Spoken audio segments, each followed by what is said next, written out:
The TVWAN News is proudly brought to you by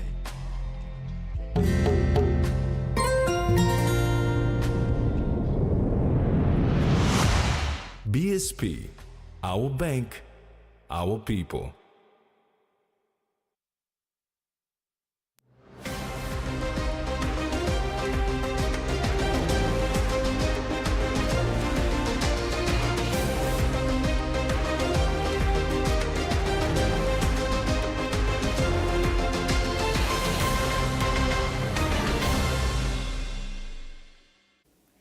Hello, this is TV1 News. I'm Maricela Kelaton. And I'm Rex Litter. Thanks for joining us.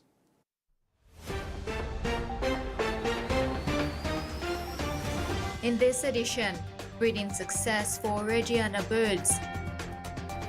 Prime Minister addresses manufacturing sector, and Hulu's record stats.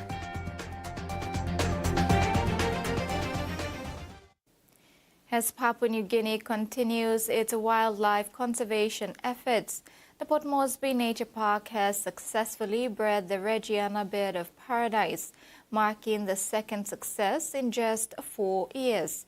The Reggiana, or Kumul, known as the national bird, symbolizes the country's unique biodiversity.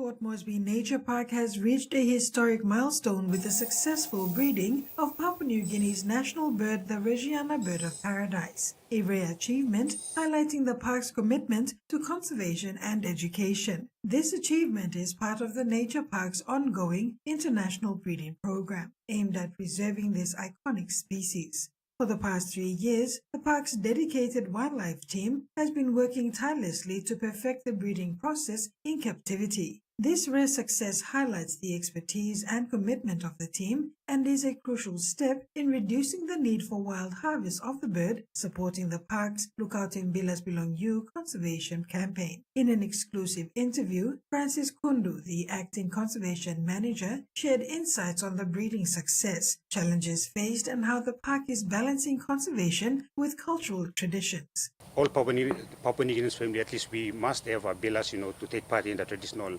events and all these stuffs. But if we continue to hunt the number of wild birds in the wild, the population will decline, and eventually we will not see this beautiful species. So this makes our campaign become handy.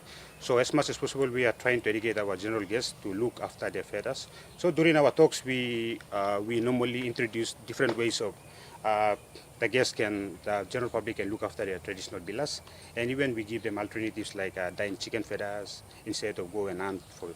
So imagine it take like 27 feathers of bird of paradise to make one address.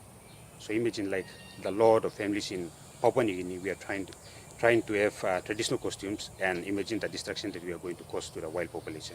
Port Moresby Nature Park's efforts are part of a broader initiative to protect PNG's flora and fauna. As the only internationally accredited zoo in PNG, the park is committed to engaging the public through immersive educational programs, welcoming over 150,000 visitors annually. CEO John Paul Houston praised the team's efforts and the support from the public, businesses, and government partners in making this achievement possible. All birds of paradise are well known as one of the more complicated things to breed. So we're incredibly proud of all of our keepers who have worked hard to gain these skills necessary and grow with the species we have here. Everybody is massively dedicated to what they do. This milestone not only celebrates the preservation of the Reggiana bird of paradise, but also underscores the park's role in conserving PNG's unique wildlife for future generations. Carol Kido Jr., TV1 News. The second batch of recruitment training for the 2024 cadets is expected to complete in May of this year. Training so far has been progressing well, says Assistant Commissioner of Police for Training, Pero Drano, today. Since the start of their training in December 2024, the second batch of police recruits are progressing well with their training, starting effectively at 9:30 a.m. and ending the training at 7 p.m. Left, right, left, left. right, left, left, right, left, left, right, left. Are some of the standard requirements they are implementing during their training.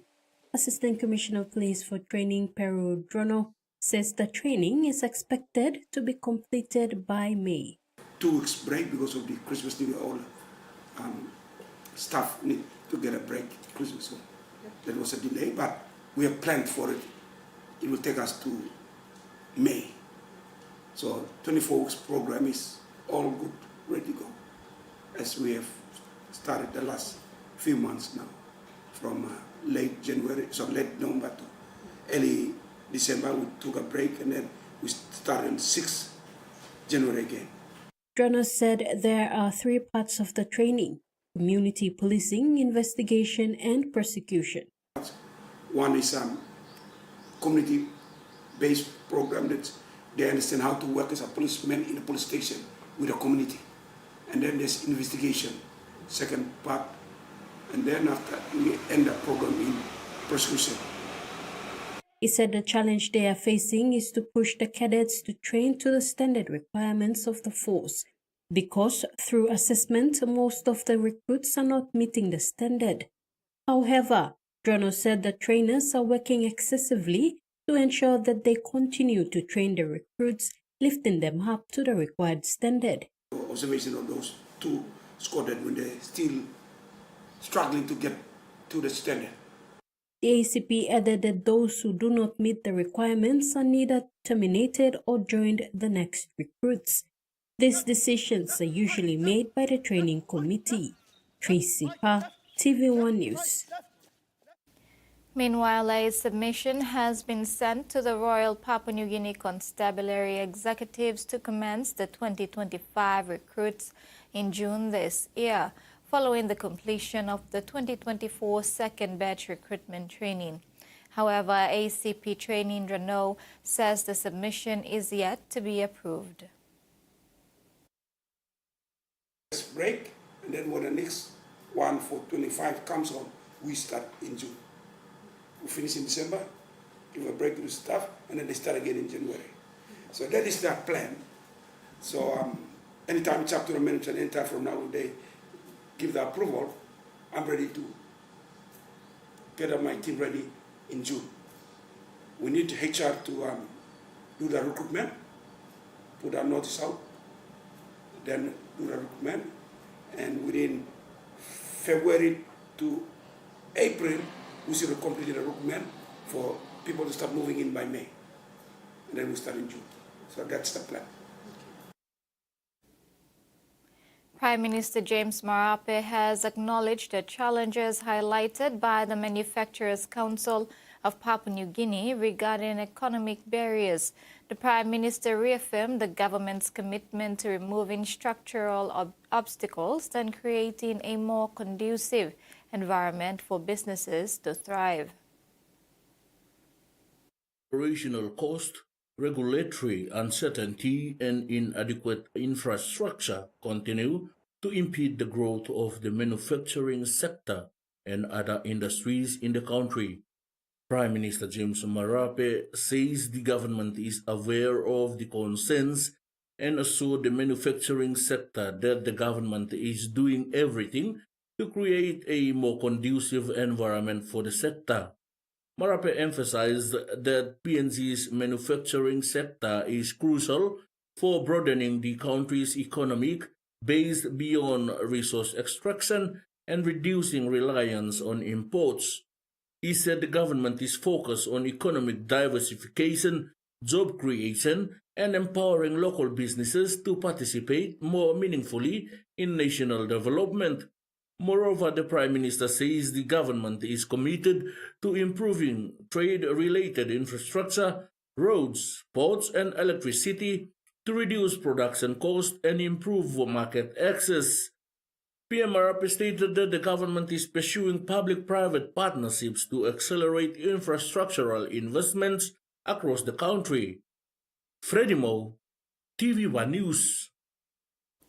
This is TV1 News. After the break, Sepik Women for Caring Leadership and Hotel contributes to blood drive.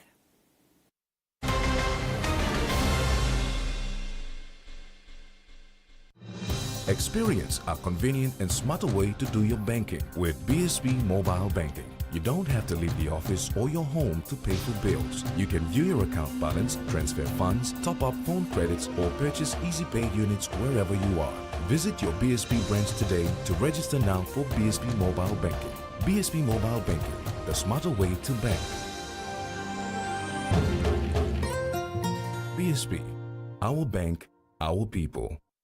The Toyota JD Hiace bus comes in 14 and 15-seater high-roof luxury model powered by 2.8 liters JD engine for optimal performance output, fuel efficiency and quietness, designed with improved safety features and easy maneuverability for tire steering angle. The Hiace lift suspension and annular frame structure is opted for smooth ride, comfort and safety. Experience the ride on the Hiace bus and experience the Hiace pride, the bus that exceeds all expectations.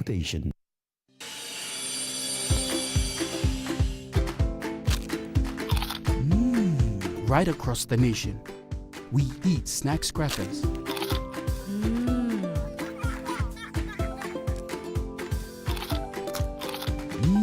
Emi trupla. All get a young planalapun, only like him snacks crackers. Only make him here, no P&G, one-time lay biscuit company.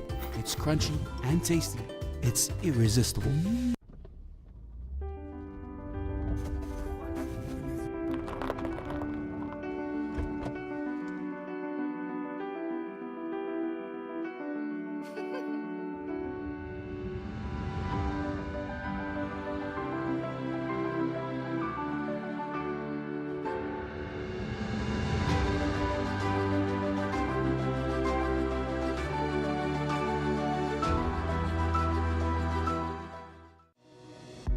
In its first 10 years, the PNG LNG project has had a long-lasting impact, contributing more than 28 billion kina to the state of Papua New Guinea. Equity distributions are paid to KPHL and MRDC based on the interest they hold.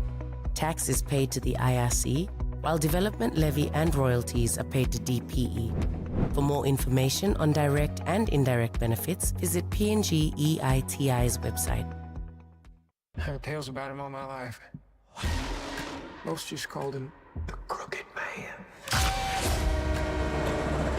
I thought Big Red wasn't scared of anything. Well, I know something you're afraid of. You hear something? Your road ends in the dark like mine. Hellboy, the Crooked Man. Premieres Saturday, January 18th, 9 p.m. on HBO. Welcome back. Planning a year of implementation is the goal of the Department for Community Development and Religion. Marking 50 years of independence for the department means reflecting and working harder to deliver outcomes. Governmental departments are reflecting on 50 years of nationhood and looking forward to 50 years beyond and what they aim to achieve. Minister for Community Development and Religion, Jason Peter, addressed the department staff reflecting on last year's challenges and providing a way forward for this year. The department is determined to make 2025 a year of implementation and continued progress. The minister welcomed all staff back and emphasized the importance of teamwork in achieving the department's goals, especially as the nation prepares to celebrate 50 years of independence on September the 16th. He said it is the time for reflection on the country's 50 years of nationhood and a time to look forward with a mindset. Secretary Jerry Ubase also stressed the importance of cleanliness, teamwork, and collaboration. He encouraged staff to uphold discipline, maintain work ethics, and remain dedicated to the department's Going Rural initiative, which aims to replicate programs and activities at the sub-national level. Jasmine Irojak, TVWAN News. The rise of women in remote Sepik into respected leaders within their communities continues to gather pace as they step confidently into more influential roles. Armed with invaluable skills from training programs provided by Frida River Limited, their voices are now heard at the decision-making table. Among these trailblazers are Kathy John from Paupe village in Ambunti district and Martina Aki from Wabia in Telefomin. Their communities are two of the 7 key villages designated for the transformative Sepik development project, which includes the Frida River Copper Gold project, the hydroelectric dam, the Sepik power grid, and other extensive infrastructure improvements. As vocal and respected members of the Community Leadership Forum established to guide the Sepik development project, Katie and Martina stand shoulder to shoulder with their male counterparts in important discussions and decisions. These women are aware of the immense opportunities of the massive investments in their development-starved region. Through Frida River Limited's training programs, the 2 women have gained crucial leadership skills, financial literacy, adult education expertise, and knowledge of women's community healthcare, empowering them to serve their people holistically. Lo side lo leadership, I'm la passing blong. Mani harim tok pla Mary harim tok pla man. Before, no katwam Mary leader can come up na tok. But now, all mani respect Mary or same leader Mary. All can harim tok pla Mary. I'm the side lo leadership. With community healthcare, Katie highlighted how village birth attendants and girls' menstrual health skills have equipped the women with vital obstetric skills, family planning knowledge, personal hygiene routines, and other critical safety practices.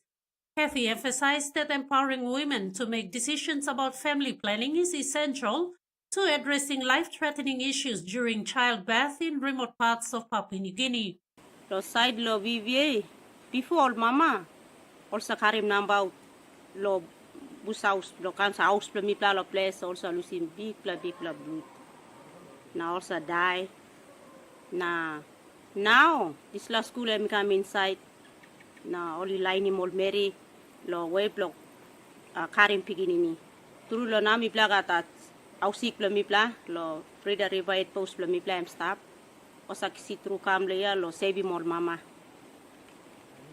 Also delivery mgutol piginini na oli space mol piginini oli kisim school na all to space mol piginini ose mama no kan carry close to na si bakara. Empowered by the diverse training they have received, the women of rural Sepik are ready to capitalize on the opportunities the Sepik development project will bring. Ruth Rongola, TVWAN News. Blood is a critical resource for surgeries, medical treatments and emergencies.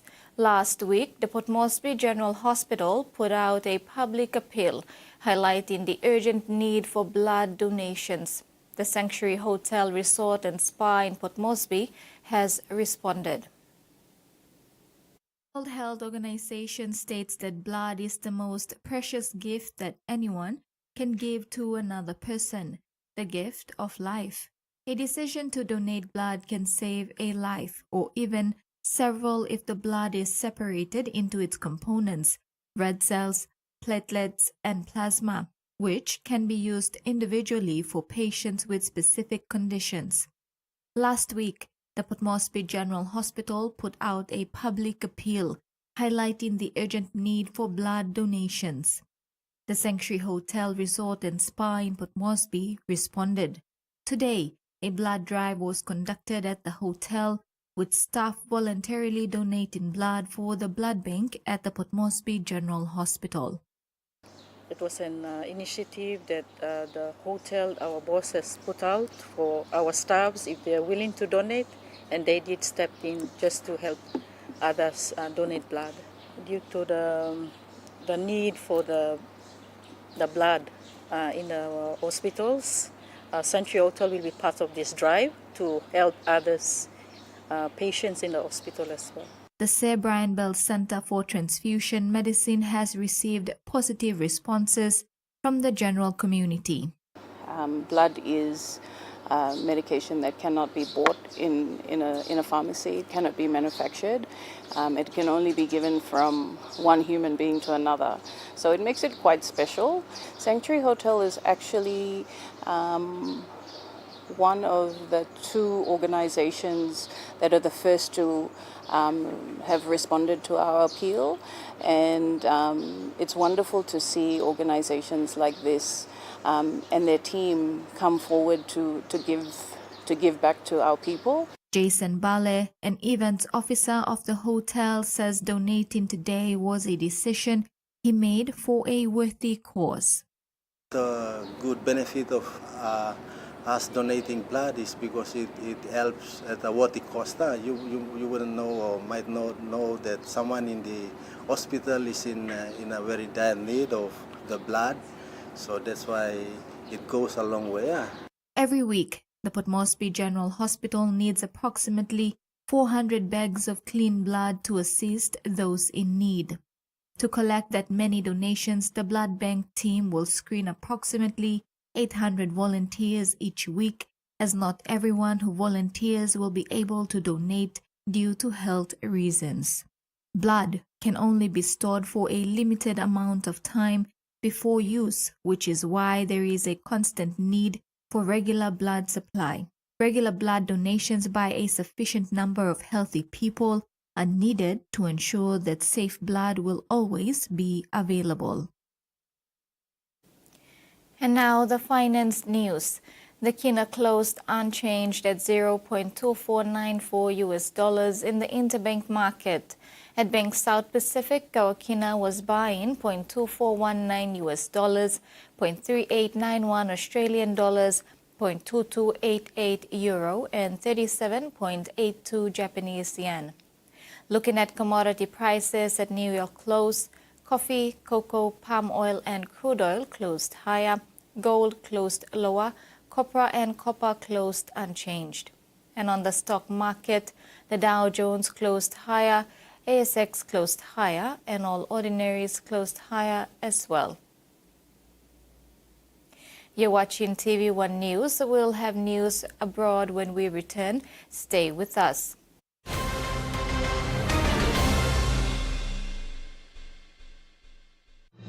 Experience a convenient and smarter way to do your banking with BSB Mobile Banking. You don't have to leave the office or your home to pay for bills. You can view your account balance, transfer funds, top up phone credits, or purchase Easy Pay units wherever you are. Visit your BSB branch today to register now for BSB Mobile Banking. BSB Mobile Banking, the smarter way to bank. BSB, our bank, our people. In its first 10 years, the PNG LNG project has had a long-lasting impact, contributing more than 28 billion kina to the state of Papua New Guinea. Equity distributions are paid to KPHL and MRDC based on the interest they hold. Tax is paid to the IRC, while development levy and royalties are paid to DPE. For more information on direct and indirect benefits, visit PNG EITI's website. Hey PNG, guess what? What? You can save up to 34% on Digicel TV plans when you pay with Cell Money. Nice, yeah. And now, just visit a Cell Money agent or Digicel store to deposit money into your Cell Money wallet. Then dial *888# to buy your prepaid TV plan from your Cell Money wallet, or use the Cell Money app and boom, save up to 34%. Yeah. Now you can enjoy more entertainment for less, only with Cell Money, a product of Digicel. More rewards! Join Digicel and enjoy the network that rewards you with a whole lot more! Oh, yeah! Activate a new Digicel prepaid SIM and spend 30 kina more each month and enjoy 2 gigabytes of data free. Plus 20 minutes of free Digicel to Digicel talk every month for 3 months. So what are you waiting for? Get your new SIM at any Digicel outlet or agent today and enjoy free talk and free data only with Digicel. Welcome everyone, my name is Bhumi. I won't let you give up on your dreams. You've worked so hard for them. You can easily find a job here in Ujjain. A job? I think that you have made a mistake. I think we should ask the children first. In my family, we don't allow the children to overrule. They respect the decisions made by all of the elders.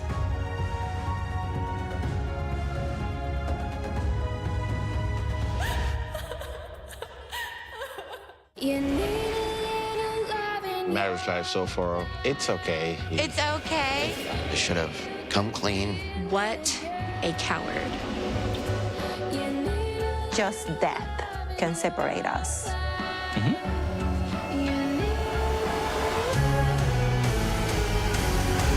I thought that this was my happily ever after. 90 Day Fiancé, Happily Ever After, starts Friday, January 10, part of 90 Day Summer.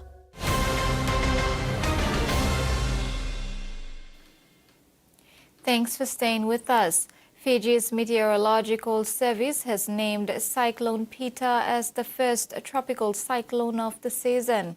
The Category 1 storm passed over Niue and Cook Islands at the weekend before being downgraded to a depression. It is the latest disruptive weather to hit the southwestern Pacific over the last month, with heavy rains causing flooding in Fiji and Samoa.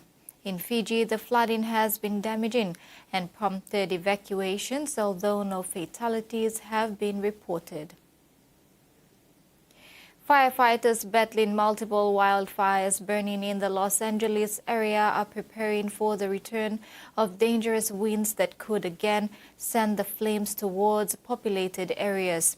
At least 24 people are known to have been killed since the fires started last week. Areas of LA, this is still cut off to residents deemed too unsafe to return. And just take a look around and see the destruction here. This entire street has been wiped out. We've got a car body here. The engine has been completely melted. The metal has been melted and is now reset. The death toll is continuing to rise for obvious reasons. There is a delay in deaths being recorded. Rescue crews have to be able to get through into these neighbourhoods to be able to sweep homes, but also this is still very much an active disaster where those support crews are needed in other areas. Today, authorities saying that they do expect the number to continue rising, with people still missing, and looting is becoming more and more of a problem. The National Guard, hundreds of troops are stationed just down the hill from where we are on the Pacific Coastal Highway, trying to stop anyone from getting through roadblocks.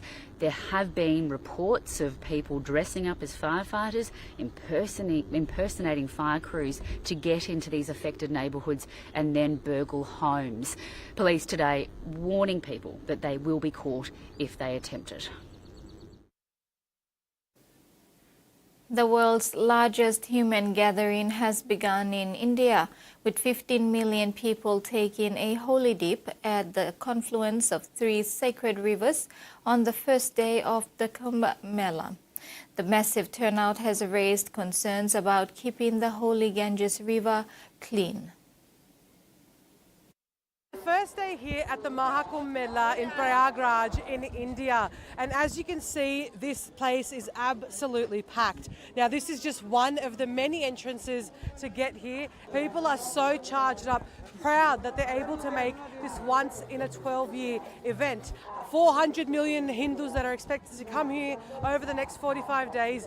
Their goal is to bathe in the sacred Ganga River, or the Ganges River. And what makes this place particularly sacred is the confluence of 3 sacred rivers. The Ganga, as I said, the mythical Saraswati and the Yamuna. And their goal is to bathe in these waters, and they believe after which that they'll be cleansed of all their sins and be free from the cycle of rebirth.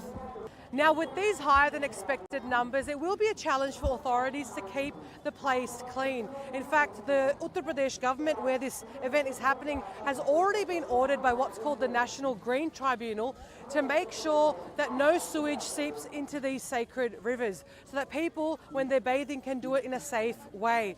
Now, these rivers have in the past been criticised for how dirty they've been, but for some of the devotees here, their faith is so strong that they don't care. The Ganga, Yamuna and Saraswati rivers are looking clean. This is just the beginning of this mega festival, where people from all walks of life across India and abroad are able to spend the next 45 days exploring themselves spiritually. A majority of justices on the U.S. Supreme Court on Friday appeared inclined to uphold a federal law that would ban the video sharing app TikTok in the U.S. TikTok after January 19, unless its Chinese-owned parent company ByteDance divests from the platform. The momentous case, TikTok versus Garland, pits one of the world's most popular social media platforms against all the three branches of the U.S. government, which have aligned over the idea that the app poses a serious risk to national security. During oral arguments, concerns about intelligence threats posed by China and potential future weaponization of the app seemed to override concerns about potential infringement on free speech rights. The price of coffee beans is at its highest point in nearly half a century as bad weather limits production overseas. But Australian growers may not be benefiting from the global shortage. Like me, you simply can't start your day without a caffeine hit. But you might have noticed the price of that shot of coffee is getting more expensive. That price hike is being driven by bad weather in Brazil and Vietnam, where most of the world's coffee comes from. Roasters, like the one I'm in, largely import their beans from overseas. In fact, less than 0.5% of the coffee Australians drink is grown here in Australia. So, with that global price so high, some roasters and cafes are now looking for other options. People in particular industry were saying, well, why don't we have something available locally, domestically, and a product that we can offer? But growers are telling me they can barely keep up with demand as is, let alone expand. That's partly because coffee requires really specific growing conditions to thrive. In Australia, it only grows in northern New South Wales and parts of Queensland, and that land is becoming increasingly expensive. Labour also pushes production costs up, so even with the global price of coffee so high, it's still more expensive to buy beans here in Australia than it is to import them from overseas.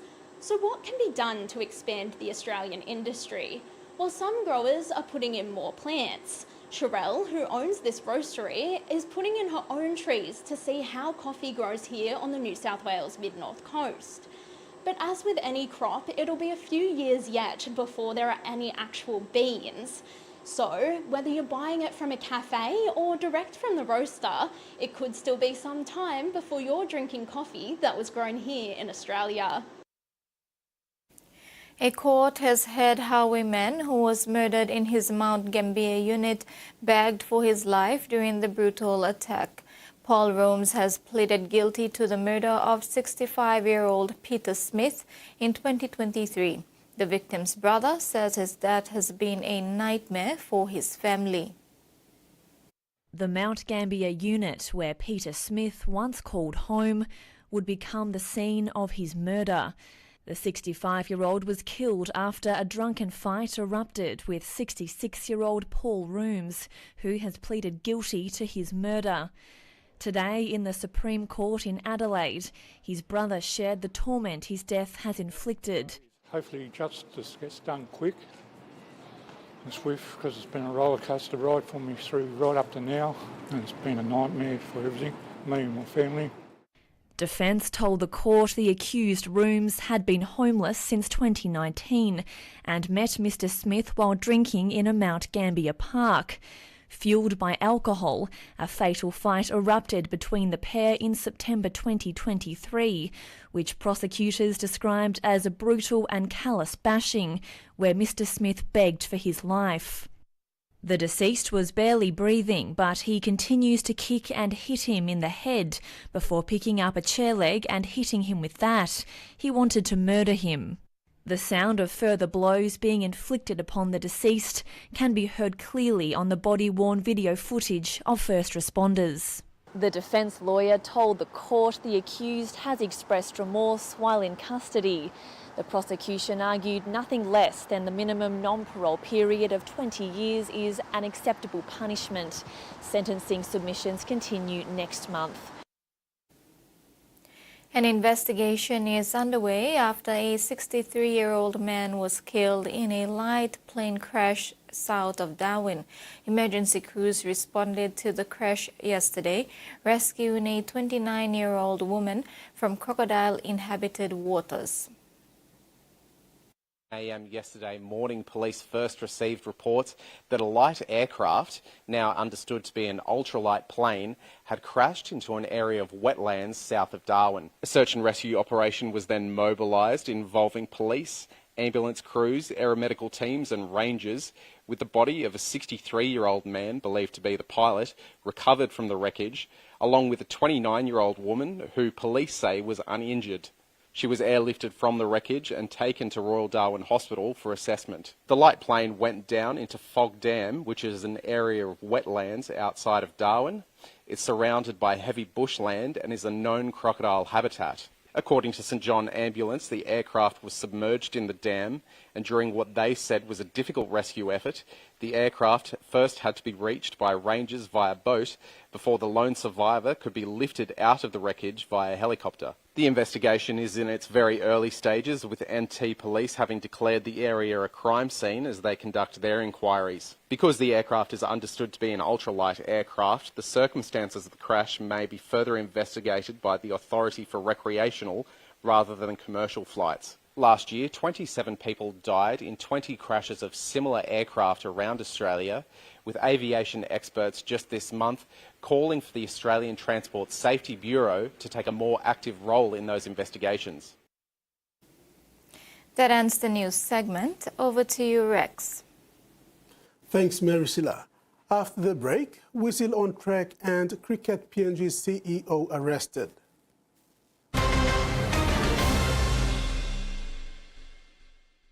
What would you say to 6 months free bonus credit? Wowee! That's right. Get the Wowee 4G LTE smartphone from Digicel and you'll enjoy 35 Kina bonus credit every month for 6 months, plus a whopping 50 gigs of data and 60 minutes free talk for 7 days. Hurry! Get your Wowee 4G LTE smartphone for only 199 Kina at a Digicel store or agent today, and say Wowee to a total of 210 Kina free credit. Only with Digicel. 24-hour service. Always there when we need them the most. They risk their lives to save mine. They are ordinary people doing extraordinary things. They are our everyday heroes. St. John Ambulance, trusted to care. Meet an unlikely band of musicians. They may be little, but they have a big sound. What? How hard could it be if babies can do it? You have to teach me everything you know. Join their rhythm-filled daycare adventures. I'm a star! Mini Beat Power Rockers. Your Cartoonito Star of the Month. Every day, 7 a.m. on Cartoonito. Hurry, come on. Lady Raymond! Psst, what's with all the police trucks outside? You know, the butcher? The freaking nut job that goes around just chopping people up? He's gonna be here today. So they set up a trap for him. This whole concert? It's a trap. It's got a dope, right? Trap premieres Saturday, January 25th, 9 p.m. on HBO. For taking my woman out of town, you will definitely hear from me. Nadia Budurwata Chiba Budurwaka. There is fire on the mountain. Come on, sister. What are you talking about? Pack whatever it is you have left in this house. Let's leave. The sudden closeness with Madame is something I'm really worried about. Ni fa ba wawa bane. Ba ni bukatar wani ya zo ya gaya min cewa ba bukata na a gidan nan. Na san komai da ke faruwa. Ci abinci na ce miki, a? Ina so ki gaya wa Ugo, wallahi ya fita harkar ya daina kusanta ki in dai har yana so ya ci gaba da rayuwa. Baccin ka da bushari in dai ni trust. Kin ganna nan da kike gani akan abin da nake so wallahi zan iya yi.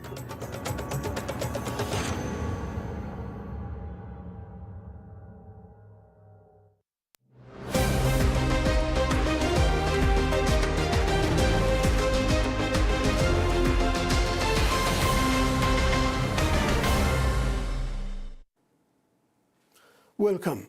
In sports, the PNG's rising sprint sensation, Pius Whistle, has set the new national record for the 60-meter with an incredible timing of 6.76 seconds in Brisbane on Sunday. His performance has brought comparisons to the record of long-time title holder Peter Pulu, with some claims he has broken a 30-year record. However, President of Athletics PNG, Tony Green, said both athletes ran in different events. Thus, Pulu's record stands. Peter Pulu, being a title holder in PNG athletics for over 3 decades, believes his record stands, claiming that indoor and outdoor sprint events cannot be compared, as head and tail winds, track strip and distance can play a part in the race. Athletics PNG President Tony Green shared a similar sentiment, highlighting that indoor and outdoor events are not to be compared as they are different events. Pulu is still the national record holder. Green said Peter still holds the indoor record. He is still the national record holder in the 100 meters and both are a lot not comparable, and Pulu's record stands. Pulu set the record of 6.79 seconds at the 1993 World Indoor Athletic Championship in Barcelona and went on to break the 100-meter national record that same year in Germany. He matched his 60-meter record timing of 6.79 seconds again at the 2003 World Indoor Athletic Championship in Birmingham. In the recent event in Brisbane, Whistle ran 6.76 seconds on Sunday in the 60-meter outdoor sprint event, 2 seconds less, the best any short sprinter have run for PMG both in indoor and outdoor events. It was an incredible achievement for the young athlete who has continued to impress. Green said regardless of where they race, both athletes represented their country with pride and now hold records in different events. Pius recorded the best timing of 6.76 seconds in the outdoor event and Pulu 6.79 seconds in the indoor event. President of Athletics PNG, Tony Green, has praised Pius Whistle for his performances both in the country and abroad, following his massive performance in Brisbane over the weekend. Green said Whistle is a front-runner to represent PNG in the World Indoor Athletics Championship in March. Hailing from Jiwaka Province, the National Sports Institute-based sprint star has been a revelation on track in the recent years. His performance in the PNG Air National Championship towards the end of 2024 saw him beating the PNG's 100-meter specialist Leroy Kamau to an impressive finish. Whistle backed up his performance again over the weekend in Brisbane, Australia, with a record-breaking performance in the 60-meter outdoor sprint registering 6.76 seconds, best of any short-distance athletes in the country. President of Athletics PNG, Tony Green, has praised Pius Whistle for his performances both in the country and abroad following his massive performance in Brisbane over the weekend. Green said that with this consistency and form, they are giving him every opportunity to participate in preparation events as they look to enter him in the World Indoor Athletic Championship in March this year. Green added that Athletics PNG has been given only one entry space at the World Championship by World Athletics, and Whistle is a front-runner to represent PNG at the event. He said they will enter Whistle in the 60-meter outdoor and indoor events in Brisbane and in Sydney, which will get him in good pace for the World Indoor Athletic Championship in March. The 2025 World Indoor Athletic Championship will be held in Nanjing, China. Darts has evolved over time since its inception, and today is enjoyed by many as a social pastime or a professional sport. With interest picking up fast throughout the country, there's a call out to provinces to participate in a provincial dart challenge set to be hosted in Goroka, Eastern Highlands Province. A few teams have signed up for the one-day tournament to be held on January 25th. The finals are to be held on Sunday, January 26th. The teams set for the tournament are Hagen, Chembu, Hanganofi, Kainatu, Yongi, Ramu, Madang, Lay and Waubulolo. For a balanced and inclusive format, the Port Moresby Corporate Volleyball Competition is breaking new grounds in the 6th season with the introduction of a mixed division. This edition addresses long-standing challenges faced by corporate teams and opens up exciting new opportunities for players. The mixed division is more than just a new category. It's a game changer for corporate volleyball in Port Moresby. These will promote inclusivity, improve team dynamics, and offer equal opportunities for men and women to compete together. The mixed division is set to elevate the Port Moresby corporate volleyball competition experience for players and spectators alike. In the past 5 seasons, the competition required teams to consist solely of employees and their spouses, creating challenges for companies struggling to fill full men's and women's teams each weekend. The mixed division introduces a 6-player team format consisting of 3 men and 3 women, with no restrictions on play.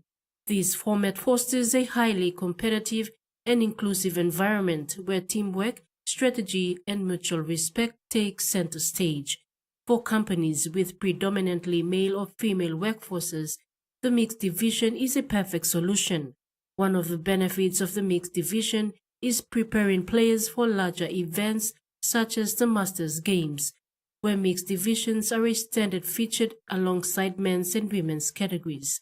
By implementing this format in POM corporate volleyball competition, players will gain valuable experience and adaptability, equipping them to excel in future mixed division tournaments. Susan Oreape, TVWAN Sports.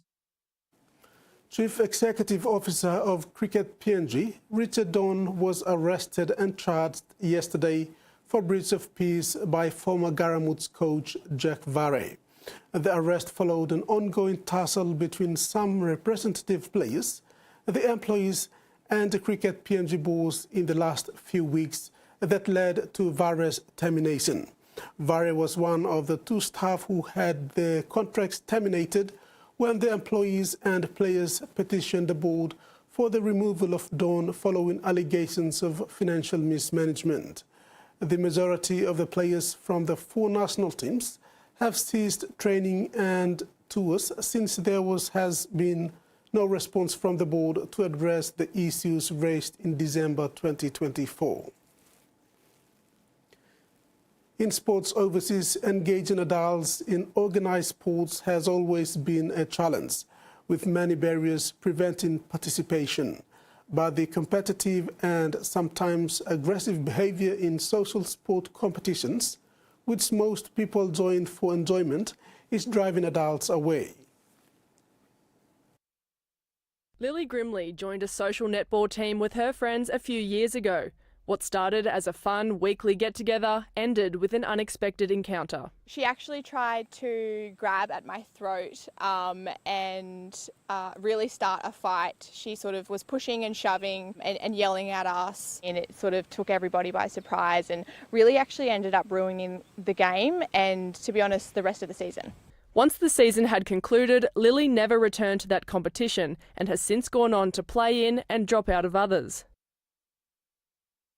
While her experience was extreme, overly competitive and sometimes abusive behaviour isn't uncommon in social sport competitions, prompting adults to drop out. Number one reason why people play sport is for fun and enjoyment. And now what's fun for you might be different than what's fun for me. So as soon as it's not fun, people want to drop out. Sport becoming too competitive is one of the main barriers to participation for adults, particularly women. And that's one of the reasons why more than a third of adults aged 18 to 64 are insufficiently active. Fewer adults play sport. It's often hard to find matched motivations and desires of how they want to consume sport with the match skill set as well. Recognising the overly competitive nature of many leagues, social sport organisation Urban Rec created their own with unique rules. We always try to emphasise the fun, so we do this thing called fun points where you get to rate how fun the opposition are, and it really does change the way that the game is being played. Encouraging all ages and abilities to give it a go. I really like that it's not competitive. Not in a let everyone get a goal regardless, but in a the idea is to come and have your best shot. It's so easy to come and commit, roll out of bed on a Sunday arvo. And I work full time and I love the community and it's just such a great way to exercise. Ensuring sport really is fun for all. That's it for sports, Maricela. Thank you, Rex. We'll now have the weather forecast.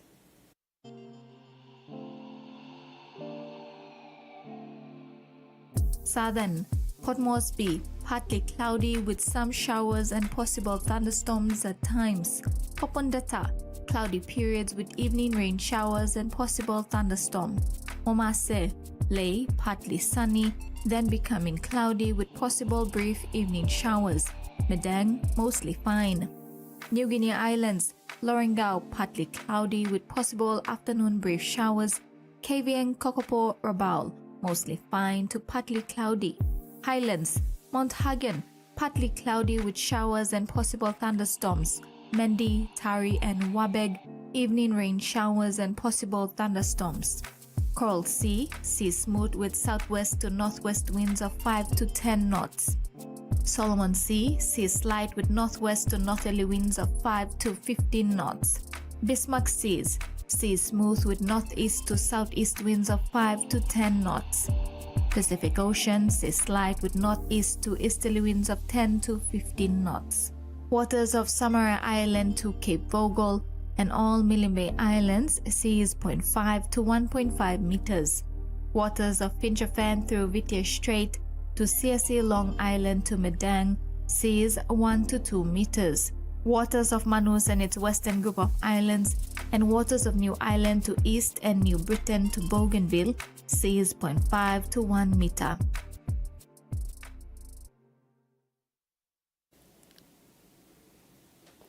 That ends another edition of TV1 News. Thanks for your company. Bye for now.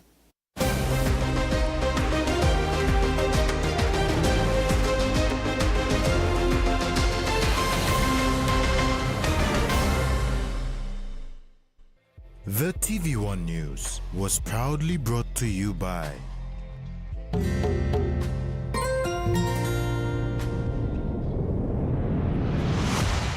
BSP, our bank, our people.